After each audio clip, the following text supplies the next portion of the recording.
2022 সালের শুরু থেকেই বিশ্বজুড়ে টেক টাইটানগুলোর রেভিনিউ ক্রমশই কমছে। Amazon, Meta, Snap, Stripe, Coinbase, Twitter, Netflix সহ প্রায় সবগুলো টেক কোম্পানি 50% বা এর বেশি ভ্যালুয়েশন হারিয়েছে। ইনফ্যাক্ট 2022 সালে টেক কোম্পানিগুলো $7 ট্রিলিয়ন বেশি ভ্যালুয়েশন হারিয়েছে। এর পাশাপাশি বছরের দ্বিতীয় কোয়ার্টার থেকেই কোম্পানিগুলো প্রচুর পরিমাণে কর্মীও ছাঁটাই করছে। 2022 সালের ডিসেম্বরের 10 তারিখ পর্যন্ত বিশ্বব্যাপী মোট 946টি টেক কোম্পানি প্রায় 1.5 লাখ কর্মী ছাঁটাই করেছে। বিজনেস ইনসাইডার অনুসারে সামনের দিনগুলোতে এই সংখ্যা আরও বাড়তে পারে। কিন্তু ঠিক কী কারণে করোনা প্যান্ডেমিকের সময় বুম করতে থাকা টেক কোম্পানিগুলো এক বছরের মাথায় স্ট্রাগল করতে হচ্ছে? বর্তমান টেকনোলজি ড্রিভেন বিজনেস ওয়ার্ল্ডে যে কোনো বিজনেসের ব্র্যান্ড অ্যাওয়ারনেস ও সেলস বৃদ্ধি করার জন্য প্রয়োজন ইফেক্টিভ ব্র্যান্ডিং এবং অ্যাক্টিভ অনলাইন প্রেজেন্স। আর ঠিক এই কাজের জন্য প্রয়োজন একটি ডেডিকেটেড টিম। ম্যাভিক ডিজিটালের experienced marketing team brand development থেকে শুরু করে ডিজিটাল মার্কেটিংয়ের সকল ধরনের সাপোর্ট দিয়ে থাকে। বিস্তারিত জানতে ভিজিট করুন mavic.digital ওয়েবসাইটে অথবা ইমেল করুন mailnow@mavic.digital।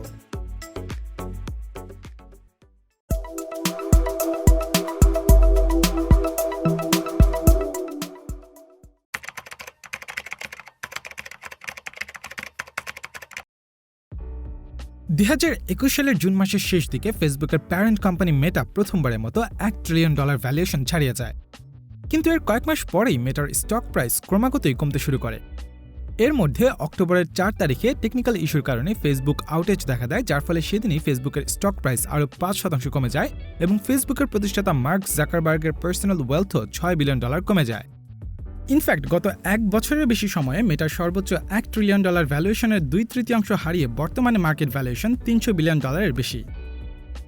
এছাড়া 2022 সালে দ্বিতীয় এবং তৃতীয় টানা 2 কোয়ার্টারে কোম্পানিটির রেভিনিউ পূর্ববর্তী বছরের তুলনায় কমে এসেছে, যার ধারাবাহিকতায় কোম্পানিটি 2022 সালের নভেম্বর মাসে মোট ওয়ার্কফোর্সের 13% বা 11,000-এর বেশি কর্মী ছাঁটাইয়ের ঘোষণা দিয়েছে। শুধু ফেসবুকই না, বিশ্বের বড় বড় প্রায় সবগুলো টেক কোম্পানিকে মার্কেট ভ্যালু হারানো, রেভিনিউ কমে যাওয়া কিংবা কর্মী ছাঁটাইয়ের মতো এক্সট্রিম মেজার নিতে হচ্ছে। যেমন গ্লোবাল টেক জায়ান্ট অ্যামাজনের মার্কেট ভ্যালুয়েশন 2021 সালের জুলাই মাসের প্রায় $1.9 ট্রিলিয়ন থেকে গত এক বছরের বেশি সময়ে অর্ধেকের বেশি কমে গিয়ে বর্তমানে $900 বিলিয়নেরও কম। এর পাশাপাশি 2022 সালের প্রথম 3 কোয়ার্টারে কোম্পানিটির নেট লসের পরিমাণ প্রায় $3 বিলিয়ন, যেখানে গত বছর একই সময়ে কোম্পানিটি $19 বিলিয়ন নেট প্রফিট জেনারেট করতে সক্ষম হয়েছিল। এছাড়াও 2022 সালের নভেম্বর মাসে কোম্পানিটি ভয়েস অ্যাসিস্ট্যান্ট অ্যালেক্সা এবং ইবুক রিডার কিন্ডেলের মতো অন্যান্য যেসব সেগমেন্ট থেকে পর্যাপ্ত রেভিনিউ জেনারেট হচ্ছে না, সেই সেকশনগুলো থেকে 10,000 কর্মীকে ছাঁটাইয়ের ঘোষণা দিয়েছিল। আবার টেক জায়ান্ট গুগলও প্রায় $2 ট্রিলিয়ন মার্কেট ক্যাপিটাল নিয়ে 2021 সাল শেষ করলেও গত এক বছরে কোম্পানিটির মার্কেট ভ্যালুয়েশন প্রায় 40% কমে বর্তমানে প্রায় $1.1 ট্রিলিয়ন। এছাড়া 2022 সালের 3 কোয়ার্টারেই কোম্পানিটির নেট ইনকাম পূর্ববর্তী বছরের একই কোয়ার্টারগুলোর তুলনায় কমেছে। 2022 সালের জানুয়ারি থেকে সেপ্টেম্বর পর্যন্ত কোম্পানিটির নেট ইনকাম ছিল $46 বিলিয়ন বেশি, যা পূর্ববর্তী বছরের প্রথম 9 মাসের নেট ইনকামের তুলনায় 16% বেশি কমেছে। যদিও কোম্পানিটি এখন পর্যন্ত কোনো ধরনের কর্মী ছাঁটাই করেনি, তবে সিএনবিসির একটি তথ্যসূত্রে কোম্পানিটির এক্সিকিউটিভরা বিভিন্ন প্রজেক্টের কস্ট কমিয়ে 20% পর্যন্ত এফিসিয়েন্সি বাড়ানোর দিকে ফোকাস করছে। যারই অংশ হিসেবে কোম্পানিটির পেইড ম্যাপ সার্ভিস ওয়েজকেও গুগল ম্যাপের সাথে মার্জ করার সিদ্ধান্ত নিয়েছে এবং 2022 সালের সেপ্টেম্বরের 29 তারিখে ক্লাউড গেমিং সার্ভিস গুগল স্টেডিয়ার বন্ধ করে দেওয়ার ঘোষণা দেওয়া হয়েছে। আবার গত এক দশক ধরে অনলাইন স্ট্রিমিং ইন্ডাস্ট্রি ডমিনেট করে আসা নেটফ্লিক্সের মার্কেট ক্যাপিটাল 2021 সালের অক্টোবর মাস নাগাদ $300 বিলিয়ন বেশি থাকলেও 2022 সালের প্রথম 2 কোয়ার্টারে গ্লোবালি লক্ষাধিক ইউজার হারিয়েছে এবং ফোর্বসের তথ্যসূত্রে সে সময় কোম্পানিটির স্টক প্রাইস 35% কমে গিয়েছে। এছাড়াও 2022 সালের প্রথম 3 কোয়ার্টারে নেটফ্লিক্স $1.2 বিলিয়নের বেশি সাবস্ক্রাইবার গেইন করলেও এটি গত বছরের একই সময়ের তুলনায় প্রায় 90% কম। 2022 সালের ডিসেম্বর নাগাদ কোম্পানিটি 57%-এর বেশি ভ্যালুয়েশন হারিয়ে $130 বিলিয়ন নেমে এসেছে। টেক ওয়ার্ল্ডের অন্যান্য কোম্পানির মতো নেটফ্লিক্সও 2022 সালের জুন মাসে 300-র বেশি কর্মীকে ছাঁটাই করে। এছাড়াও অ্যাপল, মাইক্রোসফটের মতো জায়ান্টরাও 2022 সালে মার্কেট ভ্যালুয়েশন হারিয়েছে, যার প্রেক্ষিতে এখন পর্যন্ত অ্যাপল কোনো ধরনের লে অফ না করলেও নতুন হায়ারিং বন্ধ রেখেছে। অন্যদিকে মাইক্রোসফট 2022 সালের অক্টোবর মাসে এজ এবং এক্সবক্স ডিভিশন থেকে 1000 কর্মীকে ছাঁটাই করেছে। টেক জায়ান্টদের পাশাপাশি টুইটার, স্ন্যাপ, ডোরড্যাশ, লিফটের মতো কোম্পানিগুলো কর্মী ছাঁটাই করেছে। কিন্তু টেক ওয়ার্ল্ডে আদতে কি ঘটছে? প্যান্ডেমিকের সময় লকডাউন থাকার কারণে বিশ্বব্যাপী গ্লোবাল সাপ্লাই চেইন ব্যাহত হয়েছে। প্যান্ডেমিকের পর একে একে বিশ্বের বিভিন্ন ইকোনমি যখন স্বাভাবিক ছন্দে ফিরে আসছিল, সে সময় ইউক্রেন রাশিয়া যুদ্ধের কারণে বিশ্বজুড়ে আবারও অস্থিরতা তৈরি হয়। রাশিয়ার উপর পশ্চিমা দেশগুলোর বিভিন্ন স্যাংশনের কারণে জ্বালানি তেলের দাম বাড়ার সাথে সাথে বিশ্বের বিভিন্ন দেশের প্রোডাকশন কস্ট বেড়ে যেতে শুরু করে এবং একই সাথে গ্লোবাল ফুড শর্টেজ থেকে শুরু করে গ্লোবাল সাপ্লাই চেইন আরেক দফা ব্যাহত হয়, যার কারণে গ্লোবালি ইনফ্লেশনের মাত্রা ছাড়িয়ে যেতে থাকে। এ সময় বিশ্বজুড়ে চলমান ইনফ্লেশনকে কন্ট্রোল করার জন্য ইউএস সরকার দ্রব্যমূল্যের দাম নিয়ন্ত্রণের জন্য ইন্টারেস্ট রেট বৃদ্ধি করার মাধ্যমে মার্কেটে মানি সাপ্লাই নিয়ন্ত্রণ করতে শুরু করে। ফলশ্রুতিতে ডলারের বিপরীতে বিশ্বের বিভিন্ন কারেন্সি মান হারাতে থাকে এবং মানুষের ক্রয় ক্ষমতা কমে আসতে শুরু করে ও গ্লোবাল রিসেশনে শুরু হয়। ফলে সাধারণ মানুষ খাবার থেকে শুরু করে নিত্য প্রয়োজনীয় বিভিন্ন পণ্য কেনার প্রতি বেশি ফোকাস করতে শুরু করে। এছাড়া ব্যক্তিগত এক্সপেন্স কমাতে মানুষ বিভিন্ন টেক কোম্পানির সার্ভিস ক্যান্সেল করে দিতে শুরু করে এবং অনলাইনে অপ্রয়োজনীয় কেনাকাটা কমিয়ে দিতে শুরু করে। বিশেষ করে ইউএসএতে মানুষের মধ্যে অনলাইনে পণ্য কেনাকাটার প্রবণতা বেশ কমে এসেছে, যার কারণে কয়েক কোয়ার্টার ধরে টেক ইন্ডাস্ট্রি থেকে শুরু করে প্রায় সব ইন্ডাস্ট্রিতে রেভিনিউ কমতে থাকে। এরূপ পরিস্থিতিতে কোম্পানিগুলোর এক্সপেন্স কমিয়ে আনার জন্য ইনভেস্টররা প্রেশার ক্রিয়েট করতে থাকে, যার অংশ হিসেবে এক্সপেন্স কমিয়ে আনার জন্য টেক কোম্পানিগুলো তাদের বাড়তি ওয়ার্কফোর্সকে ছাঁটাই করার ইনিশিয়েটিভ নিতে শুরু করে। ফেসবুক বা মেটার মোট আর্নিংসের 97% অ্যাড রেভিনিউ থেকে জেনারেট করে থাকে। মেটার মতো গুগলেরও মোট আর্নিংসের 81%-এরও বেশি আসে অ্যাডভার্টাইজিং সার্ভিস থেকে। 2022-এর দ্বিতীয় এবং তৃতীয় কোয়ার্টারে মেটার অ্যাডভার্টাইজিং সার্ভিস বেসড রেভিনিউ কমে এসেছে। এছাড়াও 2022 সালের তৃতীয় কোয়ার্টারে ইউটিউবের অ্যাড রেভিনিউ ইয়ার অন ইয়ার 1.9% কমেছে এবং অ্যানালিস্টদের এক্সপেকটেশন অনুসারে গুগলের প্যারেন্ট কোম্পানি অ্যালফাবেট সেই কোয়ার্টারে $1 বিলিয়ন কম রেভিনিউ জেনারেট করেছে। অ্যাডভার্টাইজমেন্ট সার্ভিস প্রোভাইড করা এই দুটি কোম্পানির স্ট্রাগলের কারণ হিসেবে বিভিন্ন অ্যানালিস্টরা অ্যাপলের প্রাইভেসি সেন্ট্রিক আপডেটকেই দায়ী করছে। অ্যাপল 2021 সালের এপ্রিল মাসে তাদের প্রাইভেসি পলিসিতে app tracking transparency feature introduce করে। এই ফিচারটি ইমপ্লিমেন্ট করার পর ফেসবুক, গুগলের মতো অ্যাডভার্টাইজমেন্ট সার্ভিস দেওয়া প্রতিষ্ঠানগুলোর অ্যাড অ্যাকুরেসি কমে গিয়েছে, যার প্রভাব পড়েছে কোম্পানিগুলোর অ্যাড রেভিনিউতে। করোনা প্যান্ডেমিক শুরু হওয়ার পর বিশ্বজুড়ে বিভিন্ন দেশের সরকার দেশের ইকোনমিকে স্টেবল রাখার জন্য বিভিন্ন আর্থিক প্রণোদনা দিয়েছিল।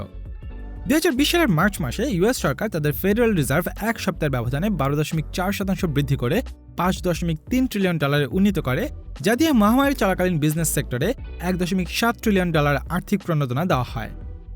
এছাড়াও US federal reserve bank interest rate 1 থেকে 1.25% থেকে কমিয়ে 0 থেকে 0.25% নিয়ে আসে। ফোর্বসের তথ্যসূত্রে লকডাউনের কারণে বেড়ে যাওয়া ইউজারদের আনইন্টারাপ্টেড সাপোর্ট ও বেটার ইউজার এক্সপিরিয়েন্স দেওয়া এবং নতুন নতুন ফিচার ইমপ্লিমেন্ট করার উদ্দেশ্যে টেক কোম্পানিগুলো গভর্নমেন্ট অ্যাসিস্ট্যান্স এবং ব্যাংক থেকে কম ইন্টারেস্টের লোন নিয়ে প্রচুর পরিমাণে কর্মী হায়ার করে এক্সপ্যানশন করতে থাকে। কিন্তু মিন রিভার্সনের কারণে লকডাউন শেষে ইউজাররা যখন আবার স্বাভাবিক জীবনযাত্রায় ফিরে আসতে শুরু করেছে, তখন কোম্পানিগুলোর ইউজার এবং রেভিনিউ গ্রোথ দুটোই ডিক্লাইন করেছে। যে ধরনের গ্রোথ প্রেডিকশন করে কোম্পানিগুলো এই নতুন কর্মী হায়ার করেছে, সেই গ্রোথ বজায় না থাকার কারণে কোম্পানিগুলো এখন বাড়তি ওয়ার্কফোর্স ইস্যুতে ভুগছে।